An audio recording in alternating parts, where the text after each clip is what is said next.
은혜 받으실 하나님 말씀은 구약 성경 스가랴서입니다. 스가랴서 8장 11절에서 12절입니다. 스가랴서 8장 11절에서 12절입니다. 제가 가진 성경은 구약 성경 1318페이지가 되겠습니다.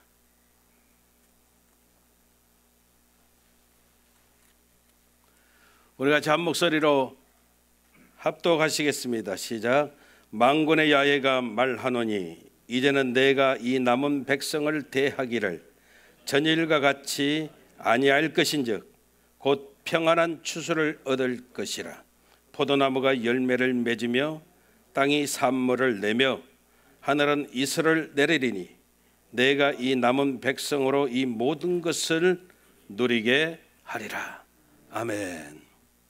할렐루야.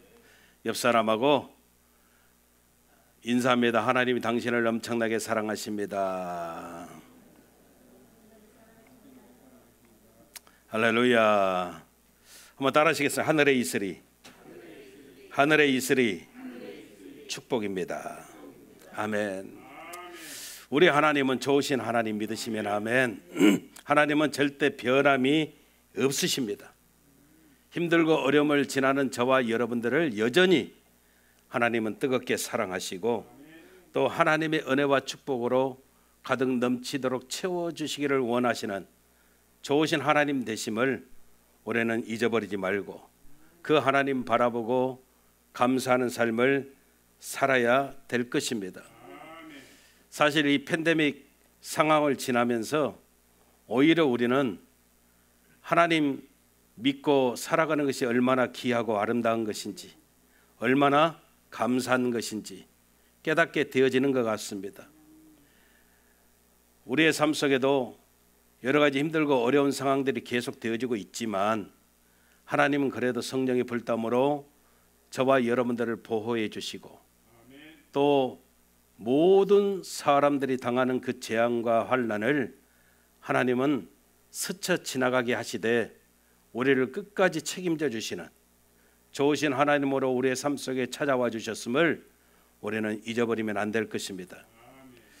그 하나님 앞에 진솔하게 우리는 무릎을 꿇고 다시 한번 우리 신앙의 모습들을 되돌아보면서 더 하나님 앞에 뜨겁게 우리의 모습을 회복하는 그 하나님의 살아계심으로 우리가 아름답게 반응해야 될 줄로 믿습니다. 이스라엘 백성들이 400여 년이 넘도록 애굽에서 종살이 했습니다. 그들의 오매불망 소원은 하나님께서 자기들을 구원해 주셔서 이 지긋지긋한 종살이에서 벗어나 정말 하나님이 약속하셨던 땅, 그 가나안 땅으로 들어가기를 간절히 원했습니다. 성경은 가나안 땅을 뭐라고 표현했느냐면은 젖과 꿀이 흐르는 땅이다 그렇게 말했습니다. 여러분, 젖과 꿀이 흐르는 땅이다 이게 무슨 의미일까요? 그것은 진짜 젖이 흐르고 꿀이 막 흐르고 이런 땅이 아니라 풍성함을 상징하는 그런 의미의 표현이었습니다.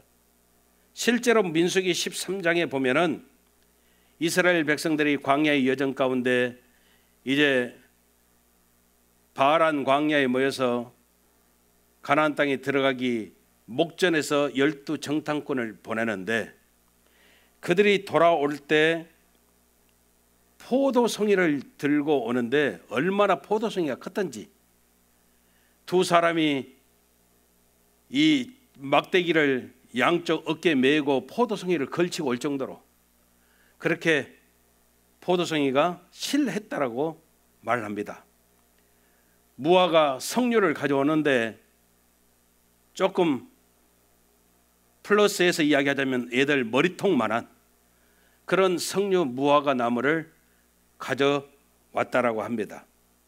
그러니까 그 젖과 꿀이 흐르는 땅, 풍성함의 어떤 그런 상징적인 표현의 모습이었음을 우리가 볼 수 있다는 것이죠.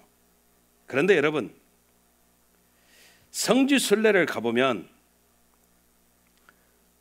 저도 처음에 갈 때는 이스라엘, 그 이스라엘이 뭐 제가 어떤 다른 모습으로 기억하는 이스라엘이 아니라 성경에 나오는 그 이스라엘을 기억하고 갔어요. 정말로 비옥한 땅이라고 생각했어요. 그런데 가보면 물론 에스골 골짜기에는 지금도 포도가 나오고 무화과가 나오지만은 그렇게 크지 않습니다. 그리고 이스라엘 땅은 대부분 광야이고 석회암 지대로 되어 있어서 절대 비옥한 그런 땅도 아닙니다. 오히려 우리가 살고 있는 미국이 훨씬 비옥하고 훨씬 기름진 풍성한 그런 축복을 받은 땅이죠. 땅이 어떠한지는 그 지역의 기후와 밀접한 관계가 있습니다.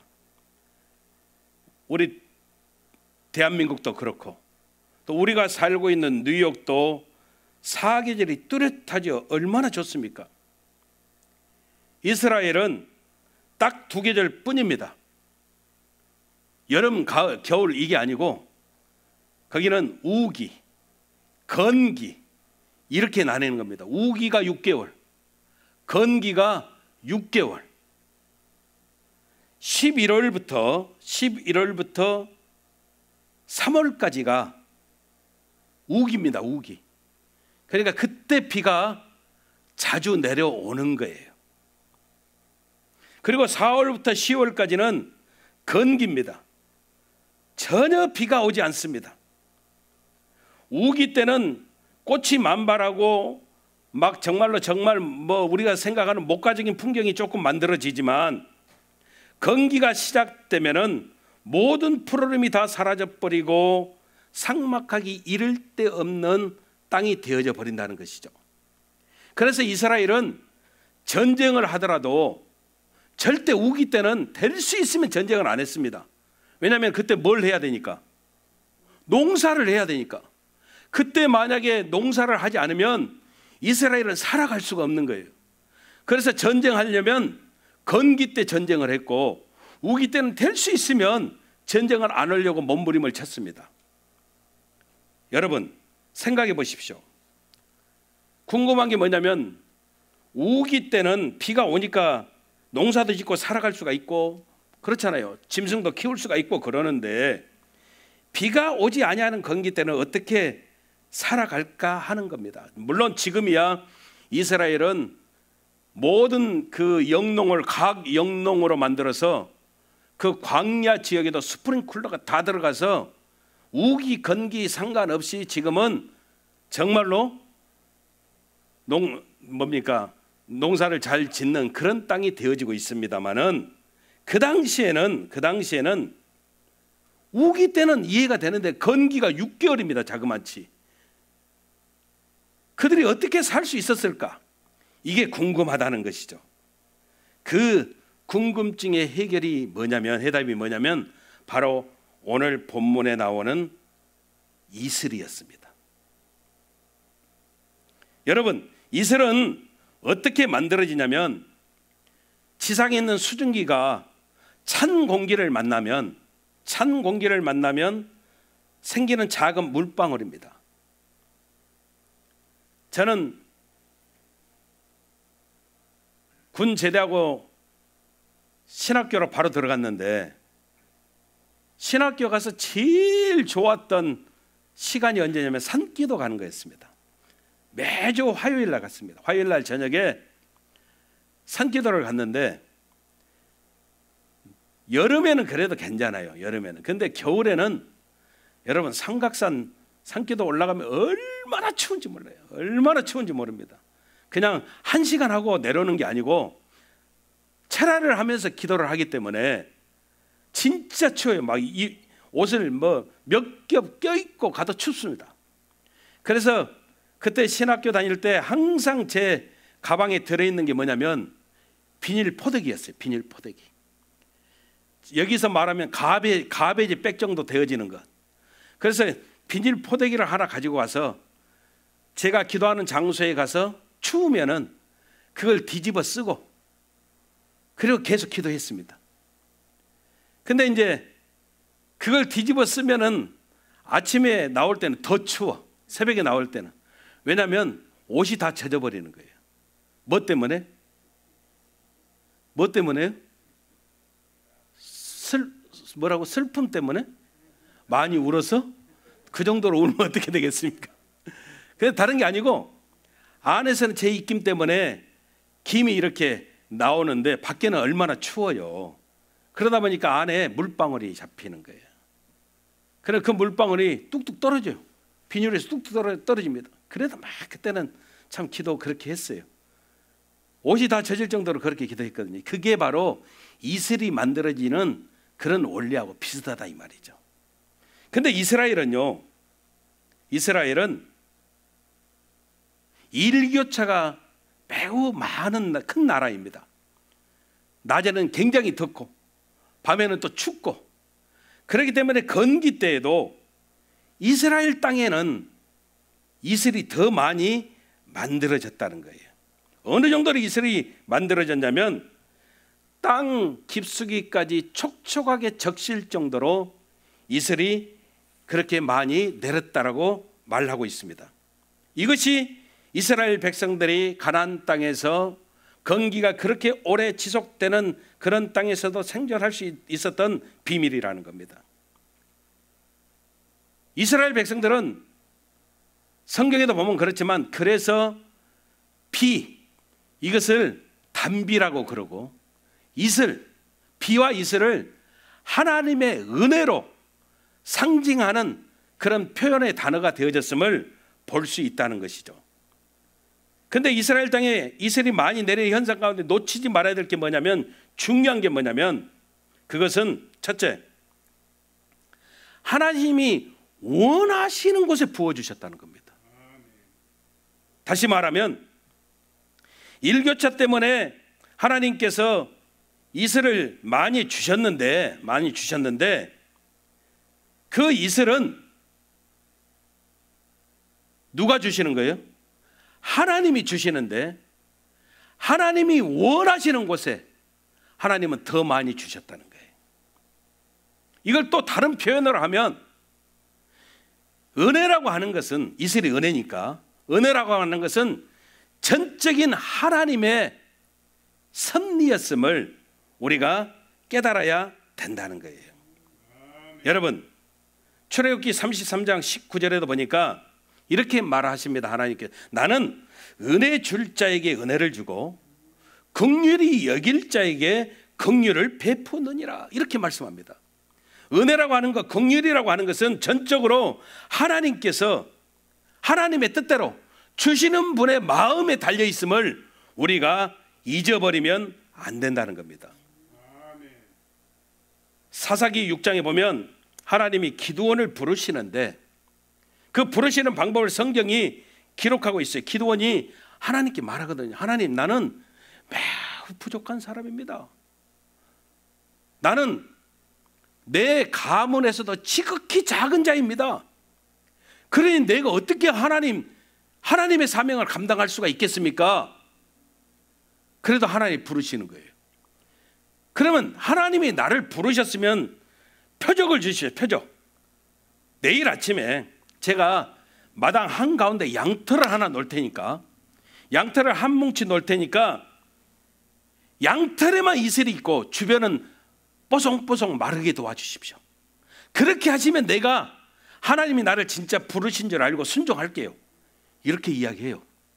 다음날 아침이 됐는데 주변은 뽀송뽀송하게 말라 있는데 기드온이 양털 뭉치를 들었더니 물이 뚝뚝뚝 떨어질 정도로 거기만 젖어 있는 거예요. 그러면 저와 여러분들 같으면 어떻게 해야 돼요? 아멘 할렐루야 그래야 되는데 기도는 한 번 더 이야기합니다.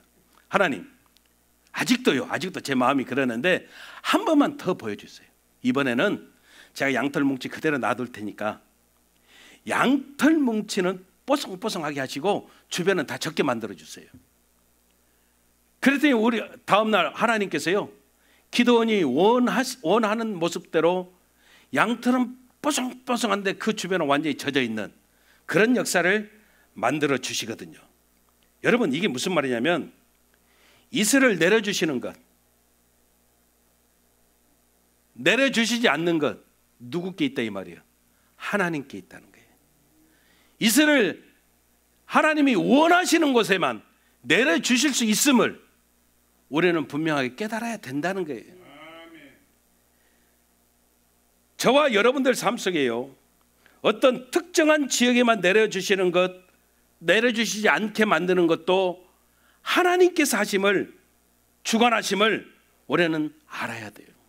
그래서 이슬은 뭐라고요? 하나님의 은혜를 말하는데, 하나님의 은혜라고 하는 것은 전적인 하나님께서 역사하시는, 주관하시는 모습이 되어짐을 우리는 믿어야 된다는 거예요. 여러분, 두 번째로 우리가 생각해 보는 것은, 은혜라고 하는 것은요, 구하는 자에게 주신다는 거예요. 시편 119편 58절에 보니까 시편 기자가 고백하면, 내가 전심으로 주의 은혜를 구하였사오니 주의 말씀대로 나를 긍휼히 여겨주시고 내게 은혜를 베풀어 주시옵소서. 은혜라고 하는 것은요, 구하는 자에게 하나님이 주신다는 거예요. 저와 여러분들이 하나님 앞에 은혜를 사모하는 삶을 살게 되어지면 우리 하나님이 우리에게 은혜를 주신다고 약속하시는 거예요. 여러분, 기도를 하면 뭘 받는 거예요? 하나님의 응답을 받는 거예요. 마찬가지로 하나님의 은혜를 구하는 자에게 하나님이 은혜를 주시는 겁니다. 우리는 하나님의 은혜 없이는 한순간도 살아갈 수 없는 그런 존재임을 우리가 깨달아야 되는 것이에요. 여러분, 은혜는 우리가 만드는 것이 아니에요. 하늘로부터 오는 거예요. 창세기 27장 28절에 보니까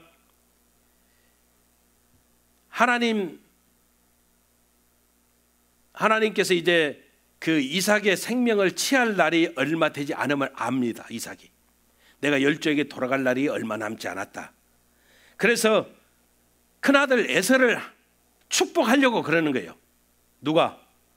이삭이 큰아들, 맏아들, 장자 에서를 축복하려고 하는데, 둘째 야곱이 어떻게 했어요? 변장해가지고 형의 장자권의 축복을 대신 받아버리는데, 거기 보면은 이삭이 축복을 하는데 뭐라고 이렇게 하느냐면 이렇게 합니다. 하나님은 하늘의 이슬과 땅의 기름짐, 풍성한 곡식과 포도주를 네게 주기를 약속하셨다.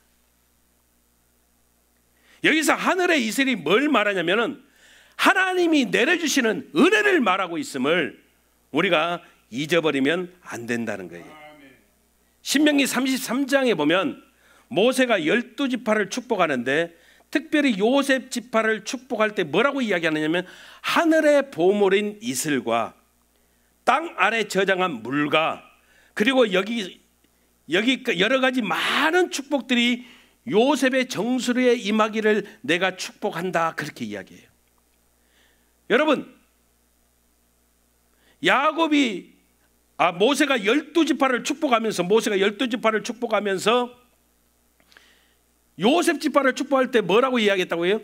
이슬이 함께 하기를 원한다. 그런데 이 이슬을 뭐라고 표현을 하느냐면 하늘의 보물이다, 그렇게 이야기해요. 하늘의 보물.